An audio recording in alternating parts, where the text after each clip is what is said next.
important features of our paths to the rooms of AA. We thank everyone here for your support and your collective spirit of unity. Help me welcome our speaker for today, Richie K.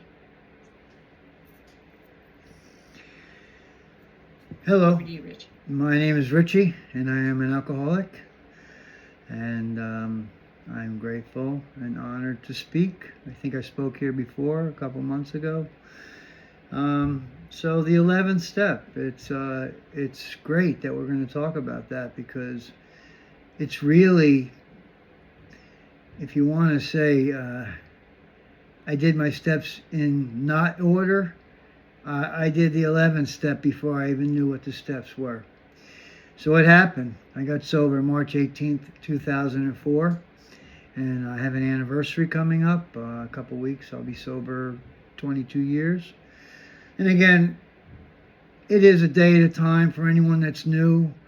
I have days that I struggle, and I'm on the phone with people and talking and going to meetings and reading and praying and please God help me.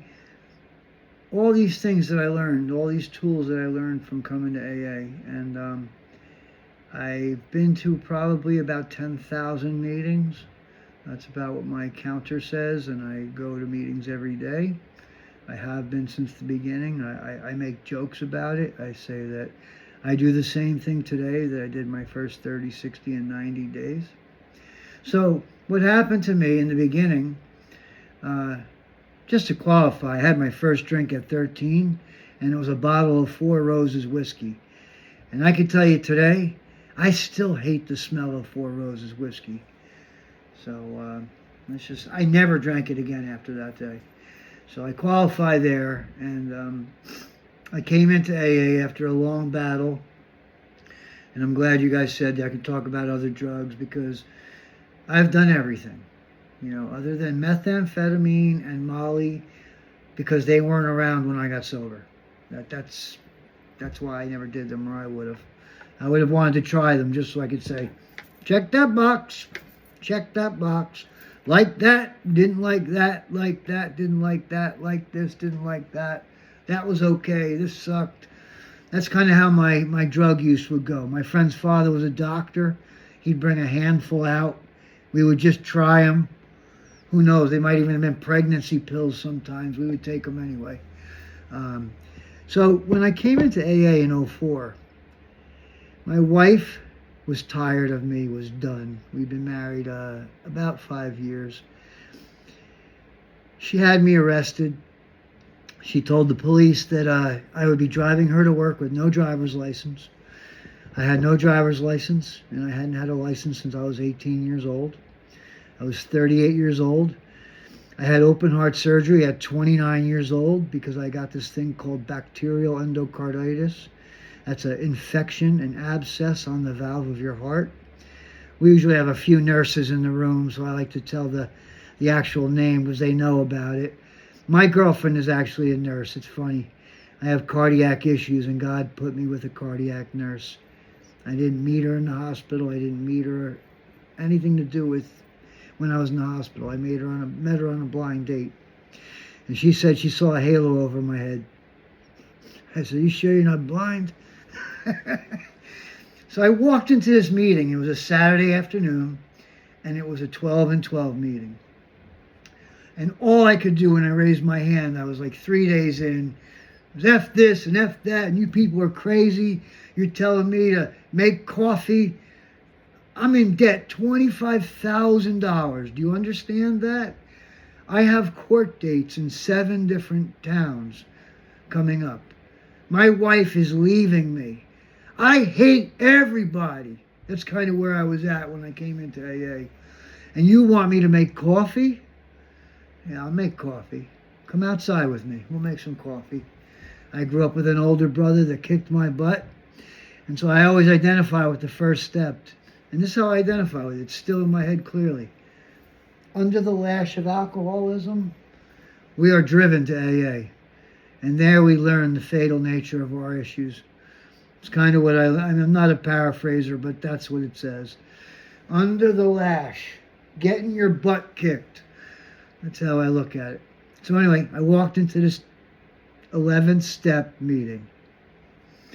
And this guy, Tony, comes up to me. He says, all you do is you're like boiling with anger. He said, I want you to go home. He said something like this to me. He says, it's 125 pages. 125 pages are the steps. About 130 pages are the traditions. Don't worry about them for right now. Go home and read this prayer, the St. Francis prayer. Read it over and over and over. And just as I believe Margaret read before, or whoever read it, I heard it, the St. Francis prayer, it didn't make any sense to me. But all of a sudden I felt better. And I was like, wow, that's weird. I've never felt better without drugs or alcohol in my life. And here I was in full-blown withdrawal because I was a speedballer at the end. And for those who don't know what that is, I was a cocaine and heroin abuser, and I would inject speedballs, and I would take Xanax on top. I drank every day. I smoked 2 or 3 packs of cigarettes every day. I was homeless for months. I've been in jail 100 times in my life. I didn't believe in anything. Tell me to believe in God, I certainly didn't believe in God. So when I read that little section, that little prayer, the St. Francis prayer, it's about 8 lines, 10 lines maybe, I felt better and I wasn't as angry. And what that guy told me, and I find that true today, I've been trying to do the 12 steps and the 12 traditions for the past 22 years. That's what I've been doing, trying to do them the best I can, because if I do, my life will be first class. That's what he told me. He said, if you make AA your number one priority in your life, everything else in your life will be first class. And I'm starting a podcast and I'm writing a book right now. I mean, just to let you know what happens after years of being sober, that's where I'm at right now. I plan on opening a rehab this year. Plan on starting a foundation. There's a lot of stuff I have planned. I plan on changing treatment. Because the reason why is I don't want to leave behind the painful lessons that I learned to get into AA. And I say it that way, really. Under the lash of alcoholism, I got my ass kicked. And I always think about my brother beating me up, and they talk about surrender to win. This was my surrender when I was younger. You got me. You got me. Let me up, man. You got me. And as soon as he let me up, I said, I lied. Come on. Let's fight some more. And that's how I was. And that's how I was with alcohol. Only alcohol won every time. Every single time. It took over my life. In the end, I'm a motorcycle rider. I love motorcycles. I love cars. In the end, I had a broken down car. And I had a motorcycle that was missing parts that I sold off of it because somebody wanted to buy them. And I needed cash. That was it. That's how I lived my life. And today I actually pick what I want to do. And I don't say that boastfully. I still have to work and do what I have to do. But I do anything I want to do. I retired 14 years ago.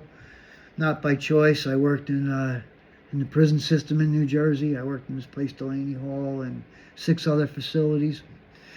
And I had to have my second heart surgery at 38 or 40 I was at the time to replace the valve again. So it had just worn out after 22 years. And now I'm here 25 years after my heart surgery. They tell people that congestive heart failure only have 5 to 10 years to live. I'm here 25 years, healthier than most people I know. Funny thing is, and this is God 100%, sought through prayer and meditation to improve our conscious contact with God as we understood Him or as we didn't understand Him. I'm still here because I have things to do. I believe that. I believe God has a message. We come in a mess. Our mess turns into a message, and then we become messengers of this. We pass it on to the next. And honestly, that's all I've tried to do. Like I said, I had to leave my career. I was the coordinator of recovery services. And I love that job because I was talking to guys just like me every day. Guys that would say, "There's no way," guys and girls, "There's no way I can get sober. There's no way I can get my life back."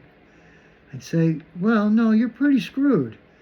But if you work really hard and you go to a lot of meetings and meet the right people, your life will change." And sometimes I'd pull up my sleeve and I'd show them the scars on my arm from the injection sites that I have. And I wouldn't say that to be like, "Look at me." I would say, if I can do it, you can do it too. And that's what AA is to me. I'll tell you another story about the 11th step. 4 years sober, I was going through chemo, and my hair was falling out. I was dripping sweat, and I still went to meetings every night. And this woman, and I like to tell this story this way, she dropped out of high school. When she got sober, she went back to high school. She went back to college. She became a lawyer. She went to law school and became a lawyer. She became a prosecutor, and today she's a Superior Court judge. So she leaned over to me and she said, "Rich, are you okay?" And I was like, "No, Bridget, I'm not okay. I'm hot, I'm cold." She's like, "Sounds like menopause to me." She said to me. I laughed at her. And I said, "Yeah, men's the problem all the time." That's what she said to me. That was her joke. She says, "See, menstruation, menopause, men are always the problem." And she said, "If I could get sober and you're doing what you're doing, we'll pick you up. We'll carry you for the next couple of months until you can carry yourself again." And again, she told me to go home and read page 104 and 105. And it says to this, again, I'm not good at paraphrasing, but it says, "When the hand of God feels heavy or even unjust, new lessons for living are learned. New resources for life are learned. And suddenly, inescapably, we understand that God's mysterious, his wonders to perform." That's what it says. It talks about God and it talks about the wonders he can perform if we just allow him. And that's my experience. When I step out of the way, when I turn it over, when I'm not holding on to things for dear life and having scratch marks on it before I let it go, my life is much easier. When I'm fighting, and I've kind of learned probably in the past few years, I want to say this, I want to throw this in there, but I was told that after 5 years you get your marbles back, and then after that you learn how to use them. I'm telling you, my experience is 15 years. 15 years before your brain starts working right. Maybe it's just me. Maybe just the damage I did between the heart-lung machine and all the drugs I did and the sewer water that I injected into my body. Maybe mine was a little bit harder than everybody else's. But at about 20 years, I started to think with this mind of, not that I'm retired and disabled, but more of like I said, I started thinking about like a podcast. I started thinking about this stuff. I started thinking about writing a book because I don't want to leave behind the lessons I've learned. I learned them the dummy way. I'm the one that learned them. My sponsor always tells me the smart way is let the other people learn the lesson and you just get the lesson for free. Let them do the work and go through the hard stuff and you stand back and you learn. Well, for most parts, I can do that. Sometimes I can't. And I'll say it like this. I get a good idea. My sponsor tells me a really good way of handling something. I say, I have a better idea. It always ends up bad. I'm telling you now, I'm connected to the problem. I am the problem. Somebody on the outside tells me something. He can look at things objectively, not emotionally. And I finally really started to understand this. Like, he's not in it. He can look at my problem and just say, X, Y, Z, you'll be out. Like I said, I think I have a better way. I'm smarter than everybody else. You know, I'm like Woody Woodpecker. If Woody had gone to the police right away, none of this would have happened. Nope, I had to learn the hard way. So what do I do today to keep my higher power and keep my life the way it is? I just said it this morning. I go to a Zoom meeting every morning, and I said, that's where I met Amy. Every morning when I wake up, I put my feet on the ground. I say, thank you, God, for another day. I'm alive, and I shouldn't be. If life was fair, I wouldn't be here. When I go to bed at night, I say, thank you, God, for another day. I've been saying this for 22 years now. I don't get on my knees all the time, but I tell you this, when I get jammed up, I get on my knees. So if you think it's kind of hokey and maybe some of these people in AA drank the Kool-Aid too much, everything that anyone ever told me in AA has worked. 100%. Everything that I've thought of and done, a lot of the times it works because we do get smarter as time goes on.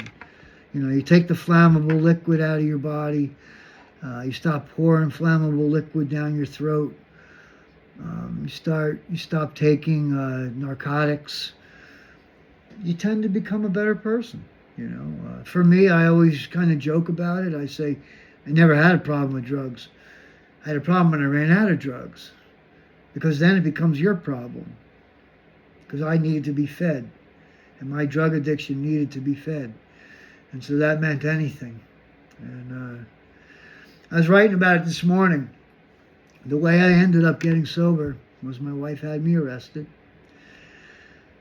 I went to this place, Delaney Hall, where I said I ended up working for 12 years. They came to the county jail and they said, who would want help? And I remember coming down and the blanket over me because I was withdrawing. And the ex-mayor of the town was giving interviews of who wanted help.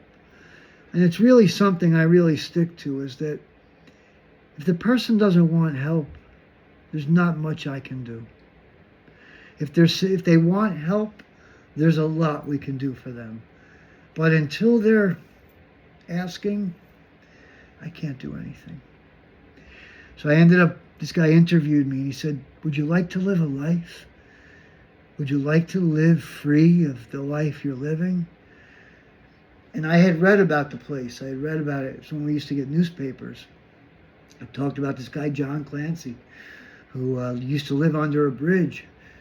And he got off of heroin and he opened up private prisons and alternatives to incarceration, they called it. And I went through that place because I was a fit. I was a mess. And I still remember, just like people cared. And I think that's the core of what AA is that God speaks through us, through our voices to each other. But you got to show up. I know there's a lot of old timers who don't like Zoom. And I just tell them, you're freaking weird. What can I tell you? Zoom made everything better. I don't have to go out in the cold. I don't have to do any of that crap. I don't have to go to a meeting and get sick because the guy next to me is has not enough respect for the room not to stay home. I've literally said that to people, like literally, you're sick and you're in a meeting. You should go home before you get everybody else sick. So again, I went from leading a meeting, I'll end it up with this. I went from leading a live meeting, it was 7 o'clock in the morning, 6 years ago when they said it was going to be 2 weeks to slow the spread. And they said it's going to be 2 weeks. And I was like, what am I going to do? I've gone to live meetings for the past 20 years or 15 years, whatever it was at the time. And then all of a sudden this came. And it's been great. So thank you again for allowing me to talk. God is definitely the guiding light in my life when I let him. Thank you. That's all I have.